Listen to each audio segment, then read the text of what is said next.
mulai ini pembacaan pada pagi hari ini, ada baiknya kita sama-sama membaca doa terlebih dahulu. Doa dimulai.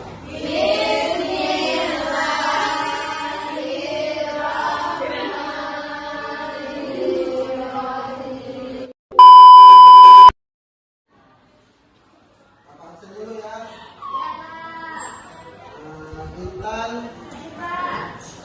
Cahya, Tiren, Hadir Pak. Sumaila, Octavia, Amel, Eza. Oke, anak-anak, hari ini Bapak akan menjelaskan materi tentang perubahan energi. Oke, anak-anak, di sini Bapak akan jelaskan secara singkat tentang perubahan energi. Sebelum Bapak membahas perubahan energi, kita perlu tahu dulu apa itu energi. Nih, anak-anak di sini ada yang tahu apa itu energi? Nggak tahu Pak.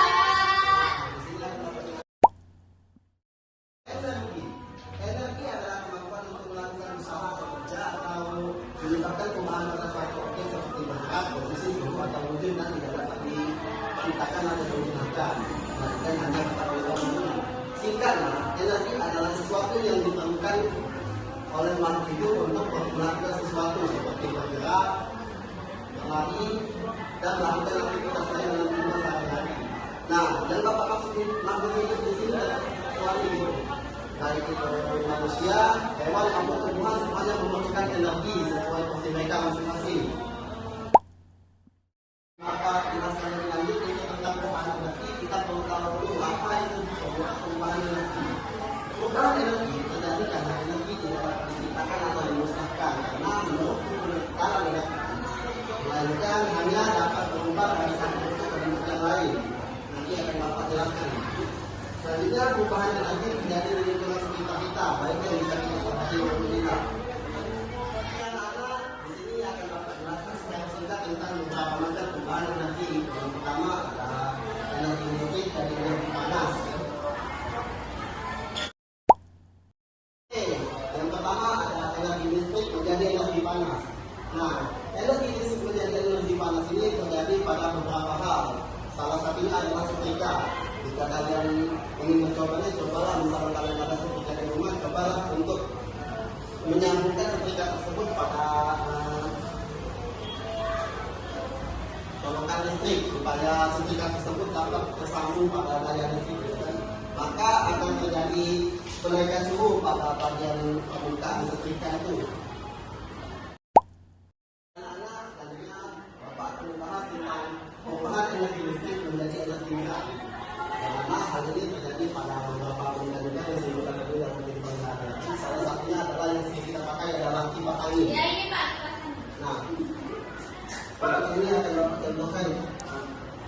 Nah, di sini kan sudah tersambung dengan listrik itu. Makanya hidup dan berputar sehingga menghasilkan angin. Tapi jika Bapak cabut colokannya, maka kipasnya akan mati dan bahan akan ini. Oh bisa ya Pak.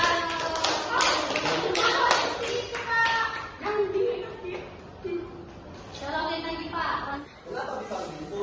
Karena sebelum kipas dialiri oleh energi listrik, maka kipas tidak akan melakukan apapun, tidak akan menghasilkan reaksi apapun. Namun jika ini arus listrik disalurkan ke kipas, maka kipas akan menyala dan mengakibatkan bahan-bahan kipas ini akan berputar, menghasilkan angin yang sedikit. Oke anak-anak, selanjutnya Bapak akan bahas tentang perubahan energi listrik menjadi energi cahaya. Salah satu hal yang paling sering kita lihat di rumah atau dimanapun yang memanfaatkan konsep perubahan energi listrik menjadi energi cahaya adalah lampu. Nah, biar Bapak buktikan. Iya Pak. Nah, kalian lihat aku di atas kita ini, mati ya? Iya. Itu karena belum ada aliran listrik yang mengalir dalam kita. Coba Bapak tunjukkan sertifikatnya. Akan menyala karena lampu itu sudah diandai oleh arus listrik. Yang betul. Energi listrik menjadi energi bumi. Salah satu benda yang sering kita lihat dalam kehidupan sehari-hari yang memakai konsep ini adalah radio. Yang mana radio baterai sebagai jatuh dayanya untuk menghidupkannya maksud Bapak gitu kan. Dan antena untuk menangkap sinyal yang akan berubah menjadi suara. Selanjutnya adalah energi kimia berubah menjadi energi kimia. Nah, kalian punya motor kan di rumah? Punya. Kalian kalau mau habis bensin itu kira-kira bisa hidup nggak? Tidak. Nah, itu kalau pengisian ulang dulu kan supaya motor itu bisa hidup. Nah, disinilah peran bensin sebagai energi senyawa atau energi kimia yang dituangkan pada motor supaya motor bisa hidup lagi, yang mana menghasilkan energi gerak gitu. Oke, selanjutnya Bapak akan menjelaskan tentang penggunaan energi cahaya menjadi energi listrik. Pemanfaatan panel surya adalah contoh dari perubahan energi cahaya menjadi energi listrik. Karena panel surya tidak tersedia dalam skala besar, itu kan jadi hanya beberapa pekerjaan tertentu yang memakai panel surya ini sebagai sumber daya energi. Jadi Bapak juga tidak dapat memberikan contoh dalam spesifik tentang pemakaian energi ini. Baiklah, selanjutnya Bapak akan menjelaskan tentang energi potensial dan energi gerak. Salah satu contoh dalam kehidupan sehari-hari yang sering kita lihat itu adalah buah yang jatuh dari pohonnya atau benda lain yang jatuh gitu kan, yang mana setelah terjatuh dia akan bergerak. Nah, Bapak akan contohkan sekali lagi. Nah, di sini Bapak sudah melemas kertas gitu kan, jadi bulan seperti ini. Jika Bapak jatuh ya, setelah dia jatuh dia akan bergerak. Jika kertas ini Bapak jatuhkan, maka akan menghasilkan energi potensial.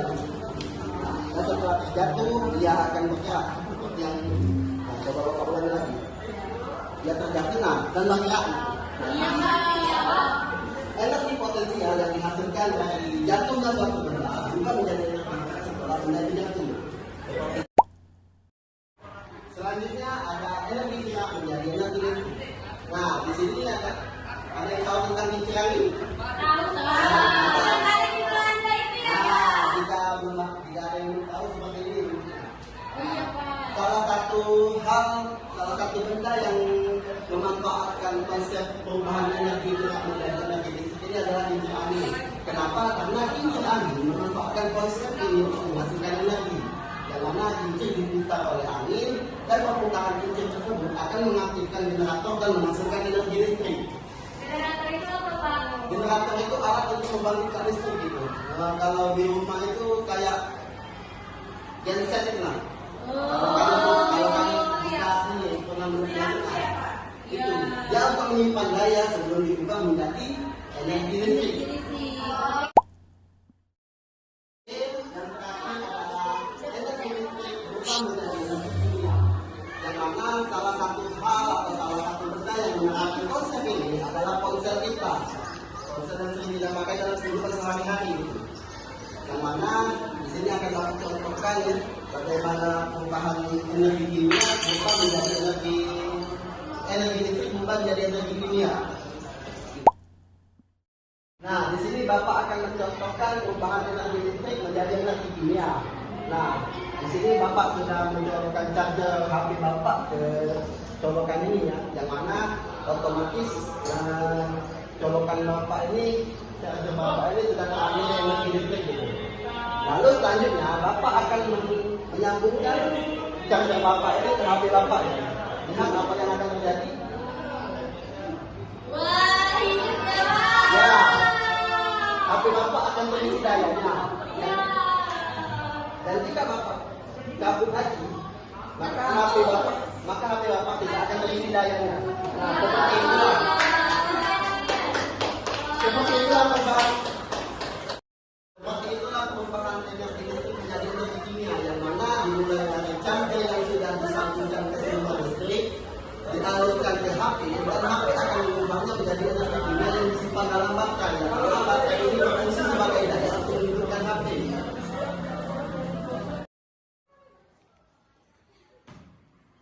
Oke, jadi anak-anak, apakah ada yang perlu ditanyakan atau masih kurang jelas dari apa yang sudah Bapak jelaskan barusan? Kita paham semua ya. Sekarang Bapak coba tanya kepada kalian gitu. Apa itu energi? Energi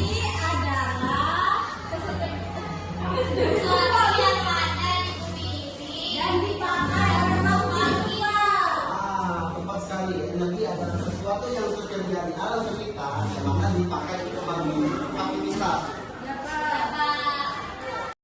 Oke, jika sudah paham semua, ini Bapak akan tutup pelajaran pada siang hari ini. Jika ada salah kata, Bapak mohon maaf kepada Allah kita tapi salam, wabillahi taufiq wal hidayah. Wassalamualaikum warahmatullahi wabarakatuh. Waalaikumsalam.